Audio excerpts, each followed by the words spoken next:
The next stop is On the Radar Radio. Stand clear of the closing doors, please. Yeah.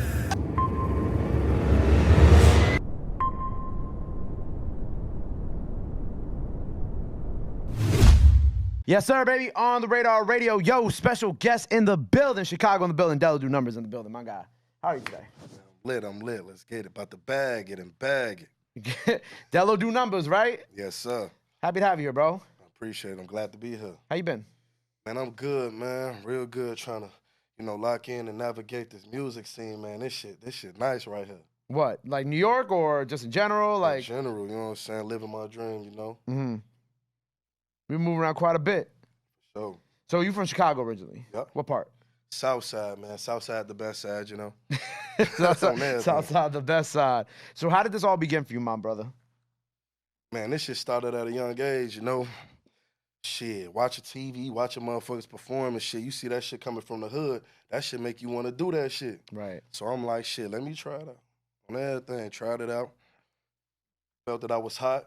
Then, got with my team. You know what I'm saying? Got a team that believed in me, locked in on this sound, and it did what it did. For you, like, how did you build your team around you? Like, how did you start going about that? Because I feel like that's always kind of like the hardest part for a lot of artists when they're first starting out, is to make sure that they got a solid structure surrounding them too. Like, you got to realize and lock in with, or look for motherfuckers who got the same vision as you. When motherfuckers come from the hood like you and y'all, you know what I'm saying, y'all one, that's what make y'all a team, when y'all can relate to each other. So when my team came to me and we came together, put the music together and everything, it was just like, damn, this what this shit supposed to be. We a family. That's what Numbers Mafia come from, you know what I'm saying? We a family. So you found everybody was like kind of handpicked from the neighborhood too? Yeah, like, shit. Motherfuckers grew up with each other for the most part. Okay, word. Like, yeah. So they seen you from like the very beginning? Yeah, from day one, What were some of like the things that you had to overcome, like struggles or barriers that were in your way that you had to overcome when growing up in Chicago, trying to get, situated in this music industry and really begin to take this craft seriously? When you be in the streets, like really in the streets, and motherfuckers really know you in the streets, you got to figure out how to separate that shit. Like this, you know what I'm saying? At the same time, it's a business. So it's like in Chicago, motherfuckers sometimes could confuse that shit because there's so much gang shit going on. So I had to figure out what I wanted to do. So I'm like, yeah, I'm definitely a street nigga, but I ain't want to tie myself into everything else. I'm an artist. You know what I'm saying? Street artist, you know what I'm saying? Right. How were you able to like separate yourself from that? Being me, I just let people do what they do. I can't really, control what nobody got going on. So it's like, I see what's up, it's all love, but I never focused on no other nigga situation. It was more like I'ma mind my business. Y'all do what y'all do. We cool, but like I'll be over here if y'all need me type shit. Yeah, and I have my own motion, so when I don't need nobody. I ain't got a dick ride nobody. It's be the same thing. You know what I'm saying? I ain't got to lock in with them anyway. Yeah. Yeah, for sure. Do you feel like so you feel like that's like a I won't say like a trend, but you feel like it's something that like a lot of artists in Chicago kind of have an issue over or kind of getting past, like being able to separate the two? Yeah, man, definitely. I feel like, just separating shit in life, period, but yeah, that street shit, yeah, it's hard to separate it when that's all you see. And that's all you want, hell yeah. But it's like, I knew what I wanted. And then having my team, like you said, having a team made me know what I want because they got bigger dreams for a motherfucker. Right. So they keep me on the right path too, you know what I'm saying? Because I be on the street shit sometimes too still. Right. I feel like sometimes it's like you have to like go out and live outside of like your city to really finally grasp and understand what you really want in life, you know what I'm saying? Because it's like if you live the same day over and over and over again, you kind of just think that that's all that there is. Outside of that shit, you know what I'm saying? So it's like I seen it every day, seen the good, seen the bad, but I'm like, oh yeah, I don't want this shit no more. I want the money. I want to be lit. I want the money. So what do you think was like for you moment wise, like what do you feel like was like that moment for you? You know what I'm saying? That kind of, I wouldn't say like an aha moment, but that moment where you're like, wow, there's mad other shit out there that I can do and I can accomplish besides just, being home in Chicago, being on the block, doing the street shit. When I got locked up, it was really different for a motherfucker. Like, motherfuckers facing 15 years. Wow. I'm like, yeah, I'm with this street shit. I'm with all this shit, but I ain't trying to be in up in here with these goof-ass, stinking-ass niggas. I'm trying to get up out here, give me some money, and figure out my next point. I knew I had the talent. So I'm like, I'm going to get up out here and do what I got to do. And then before this, you know what I'm saying, my big bro CEO was kind of locked up. So I wasn't really like, doing this shit, and I like the way that I was supposed to do. So when he got out, he came in. I'm like, man, G, we got to do this shit different. I need you. We got to do this shit and put this shit together and shit. So then I grabbed everybody else on my team. You know what I'm saying? And that's how it came together. I couldn't just keep on sitting on being on the block when you got talent. You know what I'm saying? Got my sister, my family telling me like, hey, you got talent. What the fuck you doing? My sister calling me every day. Raw was rapping the motherfucker. Get your ass up out of here and do this shit. Can't let this shit keep distracting. Yeah, I feel like how long did you have to sit down for? Man, by the grace of God, man, I only had to sit down for like 6 months. Oh, that's not bad at all. Her ass went playing up in there. She like, y'all did this wrong. Stop playing with him. Y'all got my client fucked up. You feel me? I'm like, when I got out that motherfucker, yeah. Do you feel like that time that you sit down, even though it was only 6 months, like it was a quick and fast like lesson that you learn? Like, you know how some people, like, it takes them a while to learn the lesson, right? Like they might get a couple years and then they take those. Like, what did my boy say to me? My boy who was here the other day, he's like, first year you sit down, you cool. The second year you sit down, you whatever. And then by the fourth or fifth year, you're like, why the fuck did I do that 4 or 5 years ago? But this was like a 6-month thing. Do you feel like in that short time period, you were like, man, this shit is like, this is not what I want. This is not what I want for myself. It only take one time to go somewhere, bro, and know that ain't where you want to be. Yeah. That's like me going to a restaurant. I eat that shit. I don't want this shit again. I ain't coming back. Yeah. Motherfucker sit up in there. Nah, I knew right then and there for the first month, like fuck the first day. The first day he was like, that. Motherfucker right next to me, bro, just like we sitting. I'm sitting here trying to take a shit. The motherfucker looking at me, talking to me. And usually I'm had the bathroom by myself. I wasn't used to that shit, bro. I ain't want that shit. So I'm like, nah, that's what it was for real for me. I think that's like nah, bro. I think shout out my brother Busy Banks. My boy, I don't know if you know Busy. He from out here, but he told me like the week before he came home, like he had like a week left, and then the toilet in Rikers stopped working for like a week.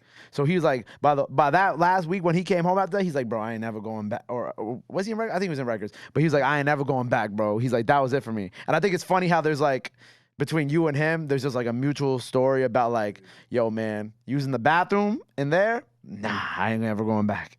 Bro, I'm locked up.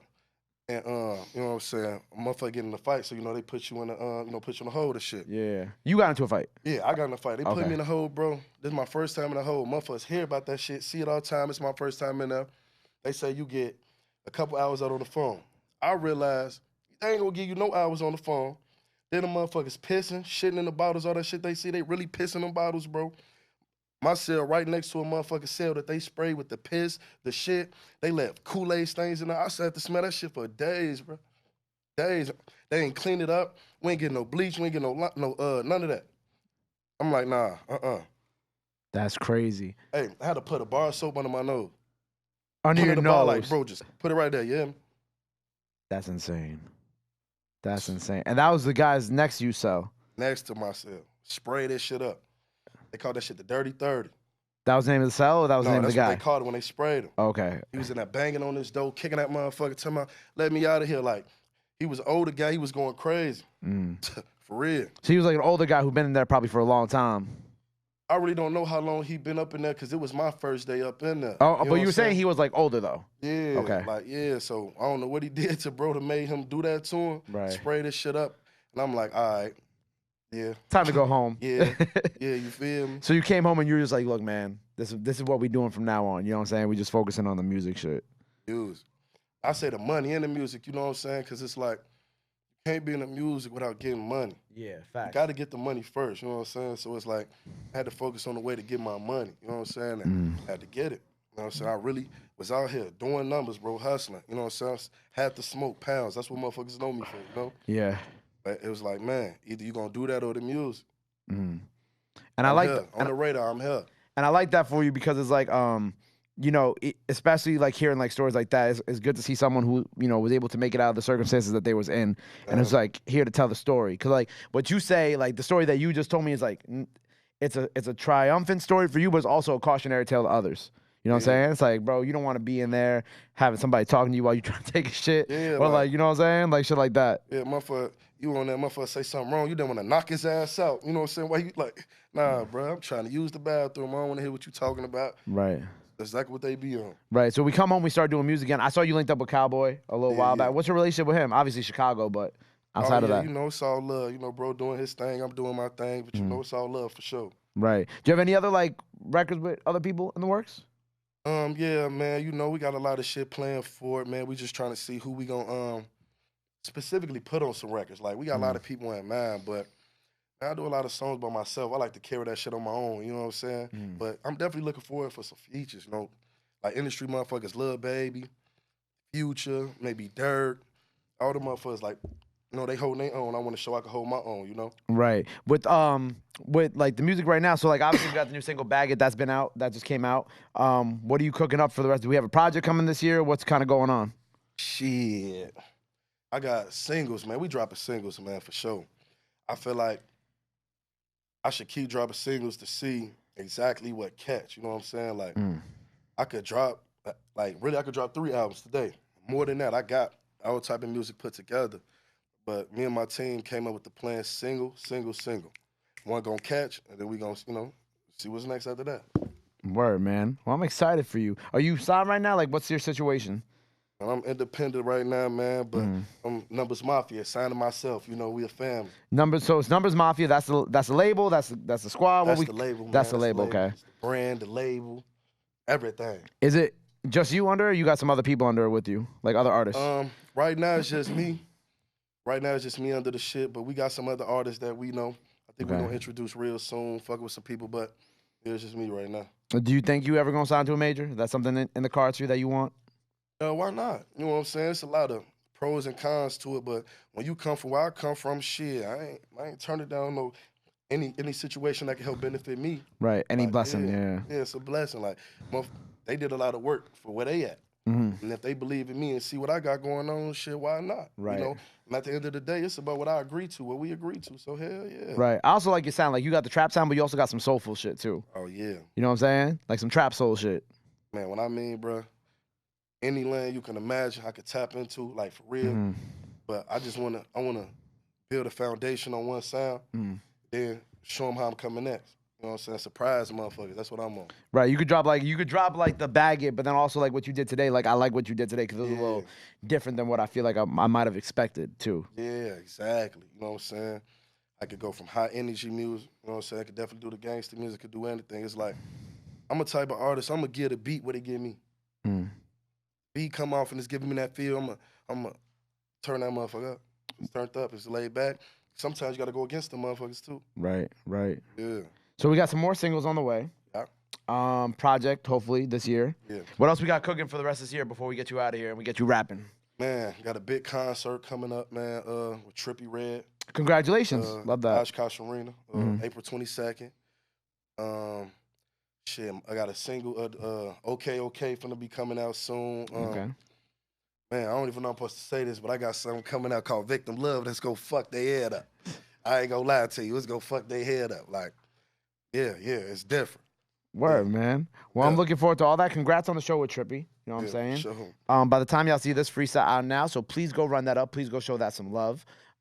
Before we get out of here, let the people know they can follow you. Anything else you want to let the fans know? Now is the time to do that. This camera right here. It's your boy Delo do numbers, man. We got to lock in. Check my single out on all platforms, multiple platforms. I got multiple singles. Money Counter on Apple Music, Spotify. We got Bag It on Apple Music, Spotify, anywhere you can name it. Bag It single out now. The video out now. Let's get it. Delo do numbers. Numbers Mafia, man, on the radar. I'm here. There you go. Delo do numbers on the radar. Make sure you go run up that freestyle. Go run up the new single. Go follow him. Go show him some love. Go show him some support. Love is free. Support is free. But y'all already knew that. Till next time. Delo do numbers on the radar. We out. Bah! My God, appreciate you.